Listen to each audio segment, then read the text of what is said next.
I learned to bake mostly from watching.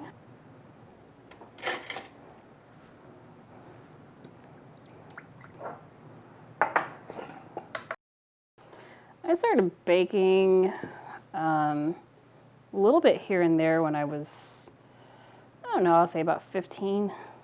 So we're just gonna mix this to get it all combined until we get what you call a shaggy dough.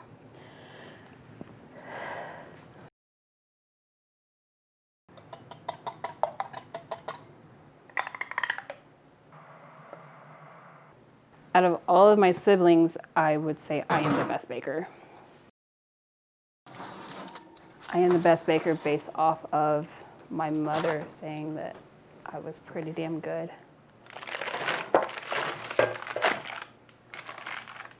And here we have it. Brioche strawberry donuts.